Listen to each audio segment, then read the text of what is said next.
نمشي أنا وأنت في حياة أحدهم. أنا جاي أحكي لك النهاردة عن واحدة غيرت شكل المصارعة النسائي للأبد، عن ست، بس مش أي ست. أنا جاي أحكي لك عن زمان، بيكي لينش. أنا عايزك تنسى أي حاجة تعرفها عن بيكي لينش. أنا هنا مش بتكلم عن أي مصارعة والسلام، لأ. أنا هنا جاي أحكي لك عن واحدة كدبت عشان تدخل مجال المصارعة أصلا، واشتغلت مضيفة طيران عشان تقدر تعيش وتكسب فلوس، ورجعت من إصابة كانت هتشلها وتنهي مسيرتها. بس قبل ما نبدأ ما تنساش تشترك في القناة وتعمل لايك عشان أقدر أكمل في الحاجة اللي بحبها. جاهز؟ ندخل غرفة الكواليس، يلا بينا. ريبيكا كوين، أو زي ما احنا نعرفها باسم بيكي لينش. بيكي اتولدت في أيرلندا سنة 87. كانت مشهورة باسم بيكس وهي صغيرة كدلع عليها يعني. بيكي اتولدت في عيلة إيرلندية بسيطة، وبعد سنة من ولادة بيكي أبوها وأمها انفصلوا عن بعض. عادي، بيحصل لناس كتير، والموضوع ده مأثرش قوي على بيكي، بالعكس ده خلاها تعتمد على نفسها من وهي صغيرة. أم بيكي كانت بتشتغل مضيفة طيران، وبسبب الموضوع ده كانت بتغيب كتير عن البيت، وده خلى بيكي تعتمد على نفسها من بدري. بيكي كانت بتوصف نفسها وهي صغيرة إنها قنبلة طاقة ماشية على الأرض. ما كانتش بتطيق قعدة البيت أو المذاكرة، كانت على طول في الشارع بتلعب كورة، بتركب خيل وهكذا. بس بيكي ما كانتش لوحدها في البيت، كان ليها أخ أكبر منها اسمه ريتشي، وهو مصارع برضه، واتدرب على ايد فين بالور في سنة 2002. وبرضه كان هو السبب في ان احنا نشوف بيكي لينش بتصارع، لان هو كان مهووس بالمصارعة من وهو صغير، ونقل حبه للمصارعة لاخته. ريتشي كان بيحول صالة بيتهم لحلبة مصارعة، ويقعد هو واخته بيكي يلعبوا مع بعض ويجربوا حركات المصارعة في بعض. اما بيكي كبرت شوية ودخلت المدرسة ما كانتش طايقاها ولا طايقة المذاكرة، حتى انها سقطت في مادة التربية الرياضية. بيكي ما كانتش بتحب الروتين والحاجة اللي بتتكرر بشكل دايم. بيكي وهي مراهقة ما كانتش شايفة نفسها بنت جميلة، لا، وكانت شايفة إنها غريبة عن الكل ومختلفة. ده خلاها تدخل في نوبة تمرد على اللي حواليها، حتى على شخصيتها، وبدأت تصبغ شعرها بألوان غريبة وتصاحب ناس ممكن نقول خارجين عن القانون. يعني بيكي كانت بتدور على هويتها زي كتير مننا في فترات حياته.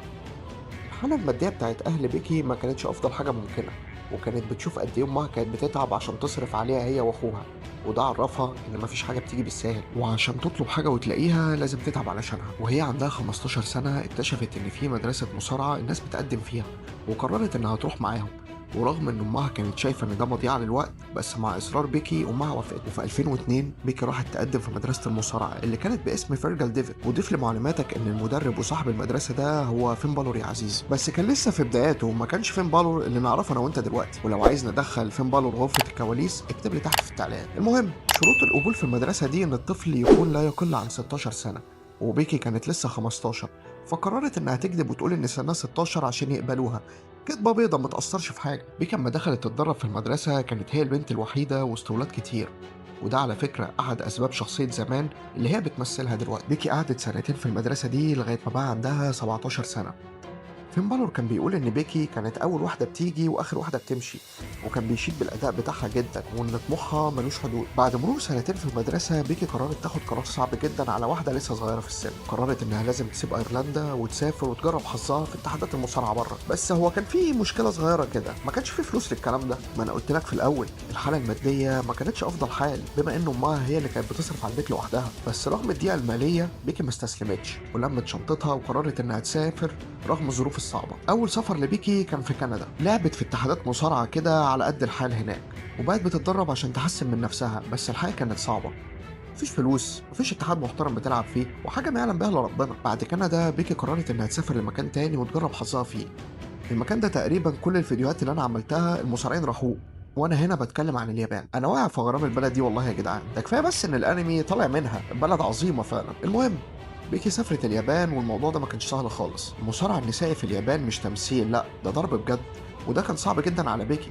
كانت بتاكل ضرب لغايه ما وشها يزرق، لكن برضه ده كان ليه فضل عليها انه يقوي جسمها ويخليها تستحمل على حلبة لفترات اطول. خليني اقول لك على حاجه مهمه كده هتخدم قصتنا قدام. بيكي اول ما راحت كندا كانت بتلعب في اتحادات مستقله صغيره.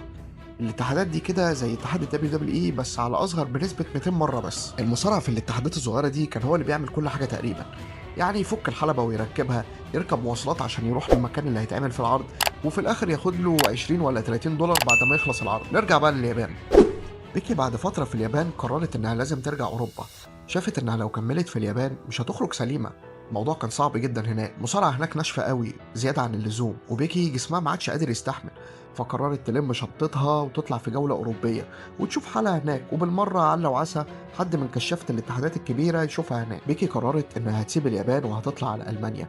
وفعلا في 2006 بيكي سافرت على ألمانيا وكانت زي ما هي بتلعب في الاتحادات المستقلة. في ماتش من الماتشات بيكي كانت بتلعب ضد واحدة اسمها كاري، وفي الماتشة دي بيكي خدت ضربة قوية جدا بالخلط فوق عينها.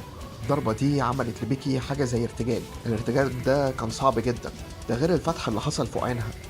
لكن بيكي كملت الماتش، لكن بعد ما الماتش خلص بيكي حست بصداع رهيب لا يطاق فوق عينها مباشرة، لدرجة إنها فقدت توازنها وبدأت تسمع زي صفارة شديدة جدا في ودانها ووقعت من طولها. بيكي قالت إنها بعد اللي حصل ما راحتش كشفت، لكن الصداع كان لا يحتمل. كانت بتقول إنها هي وهي قاعدة في البيت وفي أوضتها وتيجي تقوم ما كانتش بتقدر تتحرك وكانت بتقع من طولها، لغاية ما قررت تكشف وتروح للدكاترة. لكن من هنا بدأت المشكلة. الدكاترة شخصوا الحالة بتاعتها ولقوا إنها الضربة أثرت على العصب القحفي الثامن، والعصب ده المسؤول عن نقل عمليات السمع والتوازن من الأذن الداخلية للدماغ. ساعتها الدكاترة قرروا إنها ما ينفعش ترجع تلعب مصارعة تاني، وإنها لو رجعت تلعب مصارعة ممكن ده يسبب لها شلل أو فقدان بصر. وفعلا بيكي أعلنت اعتزالها المصارعة قبل أصلا ما تبدأ وهي لسه عندها 19 سنة. من 2006 لغاية 2013 بيكي اشتغلت كذا شغلانة عشان تعرف تصرف على نفسها، زي مضيفة طيران ومدربة شخصية وممثلة مسرح، حتى إنها سافرت لندن عشان تاخد دورات تدريبية في التمثيل. لكن بيكي كانت مش ناسية حلمها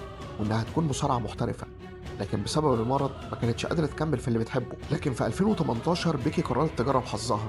في السنة دي كان في اختبارات أداء لاتحاد WWE في بريطانيا، وبيكي قررت إنها تغامر وتروح على لو عسى يقبلوها. قرار ما كانش سهل، بيكي كانت بتاخد خطوة ريسكي جدا، دي بتراهن بجسمها وحياتها يا جدعان. بس المشكلة إن بيكي كانت خايفة إن في تجارب الأداء يعرفوا مرضها، لأن من ضمن تجارب الأداء في دكاترة بتكشف عليك عشان تشوف حالتك الصحية تنفع للمصارعة أصلا ولا لأ.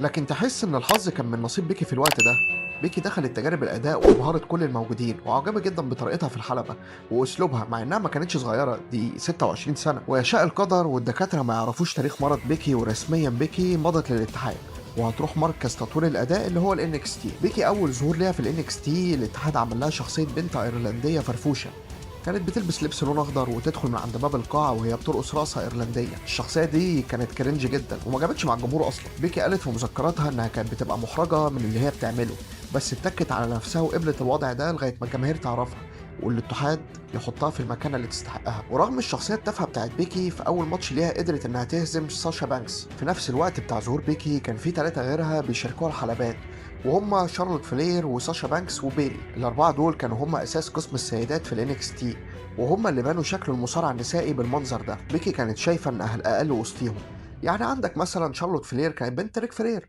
وساشا بانكس دي كانت البوس بتاعهم وكان عندها كاريزما جباره، وبيلي كانت البنت الطيبة اللي الكل بيحبها والجماهير بتشجعها. أما بيكي كانت شايفة نفسها إنها مظلومة وسطيهم، هي مش بنت حد مشهور ولا كانت موديل وشكلها جميل، هي مجرد بنت بتحب المصارعة مش أكتر. في الفترة دي الاتحاد عمل فريق من بيكي لينش وساشا بانكس، والفريق ده ما كملش كتير لأن في الآخر ساشا خانت بيكي وده دخلنا في سلسلة ماتشات بينهم. وفي أواخر 2014 بيكي قررت إنها تغير من شخصيتها في الحلبة وعملت شخصية الروك ستار وغيرت طريقة لبسها. وسريعا كده هنروح لماتش مهم جدا لبيكي لينش قصاد ساشا بانكس في 2015. الماتش ده كان على بطولة ال NXT للسيدات.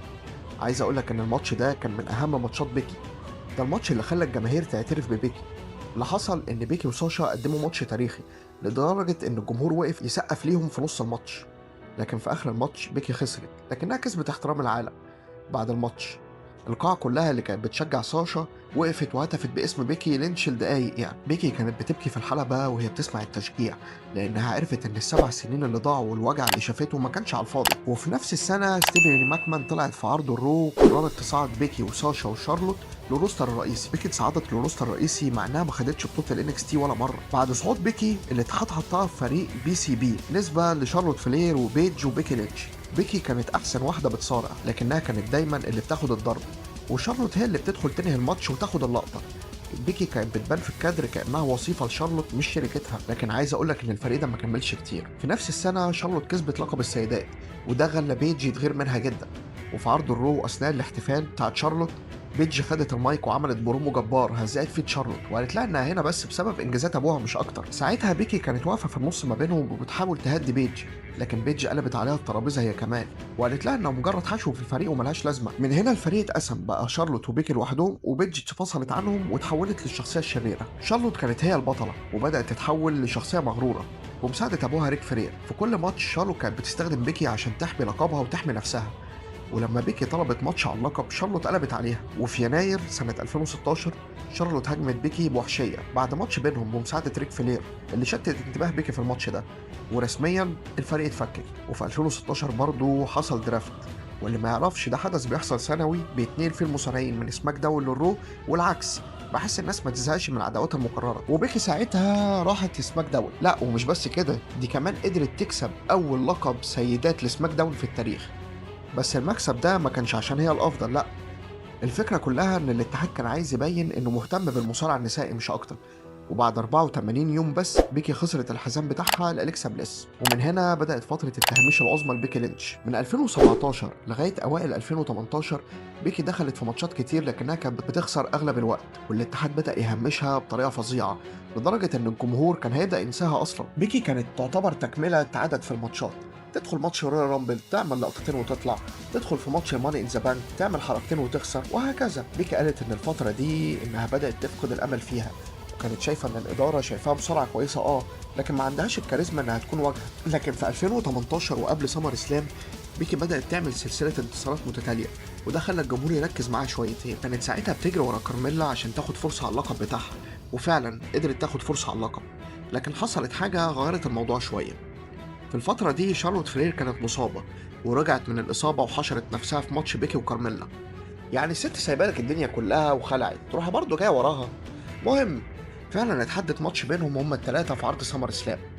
وعشان تبقى فاهم حاجة، كارميلا كانت كسبت شنطة ماني ان ذا بانك وصرفت الشنطة على شارلوت فلير وخدت منها اللقب. عشان كده اما شارلوت رجعت من الإصابة اتدخلت في ماتش بيكي وكارميلا بما إنها ليها ماتش إعادة على اللقب. وفي الماتش المنتظر بينهم بيكي كانت خلاص هتكسب، لكن شارلوت سرقت الفوز منها في أواخر ثواني في الماتش. وبعد فوز شارلوت قامت تحضن بيكي وتعيط على أساس إنهم صحاب وكده يعني، واللي حصل زمان بينهم خلص. لكن حصل حاجة هزت القاعة كلها. بيكي بصت لشارلوت بصة مرعبة رعب، وراحت ضربها بالقلم على وشها ومسكتها دغدغتها بره الحلبة وسط تفاعل فاجر من الجماهير. ومن هنا كانت ولادة زمان. بيكي بعد اللي حصل في سمر اسلام طلعت وغيرت من لقبها واطلقت على نفسها لقب زمان او الرجل، وهنا قصدها انها مش راجل على فكرة. اللقب ده جاي من مقولة شهيرة في المصارعة اللي هي to be the man you gotta be the man. عشان تبقى راجل لازم تكسب راجل. وتحدد ماتش بين بيكي وشارلوت على لقب العالم للسيدات في عرض هنا النسل، وبعد ماتش عظيم بينهم بيكي قدرت تكسب وبقت البطلة رسميا. ومن هنا بدأ عصر هيمنة بيكي في عرض سماك داون. فضلنا على الوضع ده لغاية بداية عرض سرفايفر سيريز. كان في العرض ده بيتعمل ماتشات بين بطل الرو وبطل سماك داون ضد بعض، يعني لإثبات هيمنة واحد فيهم. ساعتها بيكي كانت بطلة سماك داون، وروندا راوزي كانت بطلة عرض الرو، وكانت حدد ماتش بينهم في سرفايفر. لكن قبل العرض بيكي ومعاها مجموعة من البنات هجموا على عرض الرو، وبيكي دخلت ضربت روندا وكسرت لها دراعها في السيناريو. بعديها بدأت هي والتيم بتاعها في غزو العرض الرو، لكن وسط ده كله نيا جاكس ضربت بيكي بوكس حقيقي في وشها بالغلط، وده تسبب بكسر مناخير بيكي، والدم كان مغرق وشها ومبهدلها خالص. بسبب حوار كسر المناخير ده الدكاتره استبعدوها من ماتشات ضد روندا في عرض سرفايفر. ساعتها بيكي طلعت للناس وهي مجبسه مناخيرها وقالت انها مش هتقدر تلعب الماتش، وانها تختار حد بدلها يلعب مكانها، واختارت شارلوت فلير. وفعلا حصل ماتش بين روندا وشارلوت، وطول الماتش الجماهير كانت بتشجع بيكي مع انها ما كانتش موجوده اصلا، وكانوا بيقولوا وي وونت بيكي. فضلنا على الحال ده لغايه اما بيكي رجعت من الاصابه، وتحدد ماتش بينها وبين اسوكا وشارلوت على الحزام في عرض تي ال سي. وفي العرض ده اسوكا كسبت الماتش، وده كان جزء من السيناريو عشان يدفعوا بيكي قدام. بعد خسارة بيكي دخلنا في عرض الرويال رامبل في 2019، وفي العرض ده بيكي دخلت الماتش وقدرت تكسب الرويال رامبل، واختارت انها تلاعب روندا راوزي على البطوله بتاعتها. لكن بيكي كانت مصابه في ركبتها وهي في الرامبل، وده خلى الاتحاد يطلع ويقول انها هيسحب فرصه بيكي على اللقب عشان هي مصابه وكده. والموضوع ده كان جزء من خطه فينس ماكمان عشان الناس تتعاطف مع بيكي، والخطه نجحت فعلا. الجمهور شاف ان بيكي مظلومه وتستحق الفرصه، وبيكي فعلا كانت بتطارد روندا وشارلوت عشان ترجع فرصتها تاني. الاتحاد قرر انه هيدخل شارلوت فلير بدل بيكي ضد روندا، ومع ضغط الجمهور الاتحاد قرر يرجع الفرصه لبيكي تاني. بس حصل حاجه كانت جامده. قبل عرض راس المنيا بحوالي اسبوعين شارلوت لعبت اسكا على البطوله اللي كانت اسكا كسبها في عرض تي ال سي، وشارلوت كسبت. بعديها ستيفاني ماكمان طلعت وقالت ان في راس المنيا 35 الحدث الرئيسي مش هيبقى على حزام واحد، لا، الحدث الرئيسي هيبقى على حزامين. وقررت ان الماتش هيتلعب ما بين روندا راوزي وشارلوت فلير وبيكي لينش، واللي هتكسب هتاخد الحزامين وهي مروحه. الموضوع ده جمع الجماهير جدا، خصوصا ان دي اول مره في راس المنيا يبقى المين ايفنت ماتش نسائي، وكمان على حزامين مش حزام واحد. وفي عرض راس المنيا قدرت بيكي انها تكسب الماتش، واصبحت اول بطله في التاريخ تضم حزامين العالم للسيدات. لكن بعد شهر واحد بس تقريبا من فوز بيكي بالحزامين وفي عرض ماني ان ذا بانك، بيكي لعبت ماتشين في العرض ده. الماتش الاول كان ضد ليسي ايفانس على بطوله الرو وقدرت انها تكسب، والماتش الثاني كان ضد شارلوت فلير على بطوله سماك داون وخسرت الماتش ده وخرجت من العرض وهي معاها بطوله واحده بس. بيكي فضلت محافظه على بطوله الرو دي لمده سنه كامله، وده كان رقم قياسي لغايه ما رحنا لمايو 2020. اسوكا كانت فازت بحقيبه الماني ان ذا بانك، وبعديها بيكي طلعت وصدمت الجمهور وصدمت اسوكا برضه بحاجه محدش كان متوقعها، خصوصا انها في عز تالقها دلوقتي. بيكي جابت اسوكا ومسكت الشنطه بتاعتها وفتحتها، واسوكا لقت حزام الرو جواها، وساعتها بيكي اعلنت انها حامل وانها هتتنازل عن اللقب لاسوكا. بس الفترة دي أصلا كانت منسية بسبب إن ما كانش فيه جمهور عشان الفيروس إياها ده، ورسميا بيكي غابت عن الاتحاد عشان هتبقى أم. وفي عرض سمر سلام 2021 كان في ماتش بين بيانكا بلير وكارميلا على بطولة سماك داون للسيدات، وقبل ما الماتش يبدأ بنتفاجئ بدخول بيكي لينش وبتعلن إنها خلاص رجعت لحلبات من تاني. ومش بس كده، بيكي دخلت قبل الماتش ما يبدأ وضربت كارميلا وطلعتها من الحلبة، وأعلنت إنها هتكون المنافس ضد بيانكا بلير بدل كارميلا.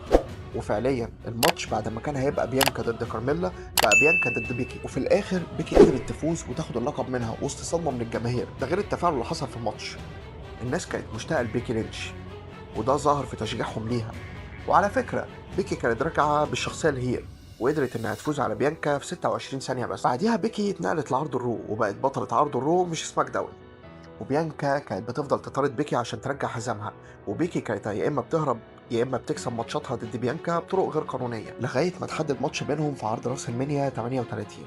وعلى فكره بيكي لما رجعت في سمر اسلام رجعت بشخصيه زمان، لكنها مع الوقت غيرت شخصيتها لشخصيه النجمه وكانت بتطلق على نفسها بيك تايم بيكس. في ماتشات ضد بيانكا في راس المنيا حصل ماتش جامد بين الاثنين، والنقاد قالوا ان ده افضل ماتش سيدات على مر العصور. وفي اخر الماتش بيانكا قدرت تكسب بيكي وترجع بطولتها. بعد فوز بيانكا بيكي كانت عاوزه ترجع حزامها وتحدد ماتش بينهم في عرض سمر اسلام، وللمره التانيه بيانكا تفوز برضه على بيكي وتثبت هيمنتها عليها.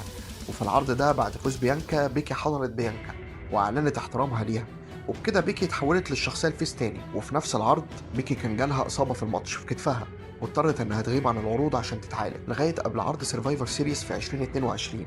كان في ماتش في العرض ده بين فريق بيانكا بلير وفريق دامج كنترول ومعاهم ريا ريبلي، وكان فريق بيانكا ناقصه عضو خامس عشان ساعتها بيكي ترجع في عرض سماك داون قبل سرفايفر وتعلن انها تنضم لبيانكا في الماتش ده.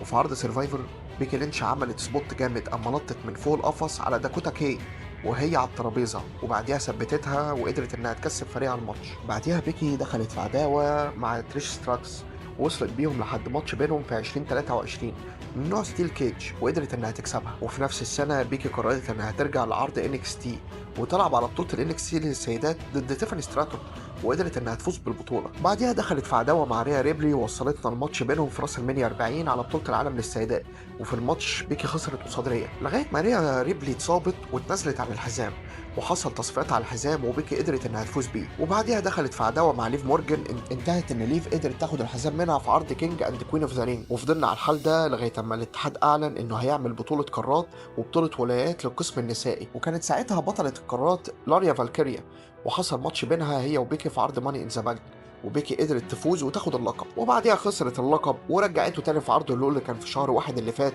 وقدرت انها تكسب ماكسين وتاخد منها اللقب. وبرضه دخلت في تحالف كده صغير مع جوزها سيس رولينز وفريقه، وحصل ماتش بيكس ما بينها هي وسيس ضد سي ام بانك وايجي لي اللي كانت لسه راجعه، ولغايه دلوقتي هي لسه بطله القارات وبالشخصيه الهيل وعامله اداء جامد جدا في العروض. لغايه هنا الحكايه خلصت بكل تفاصيلها. قول لي بقى تحت في التعليقات انت شايف ان بيكي كانت تستاهل الفرص اللي بتاخدها ولا الاتحاد كان مضخمها؟ ولو عايز ندخل حد غرفة الكواليس اكتب لي في التعليقات. وما تنساش انا هنا مش بحكي لك قصة، انا هنا بوريك الكواليس. سلام.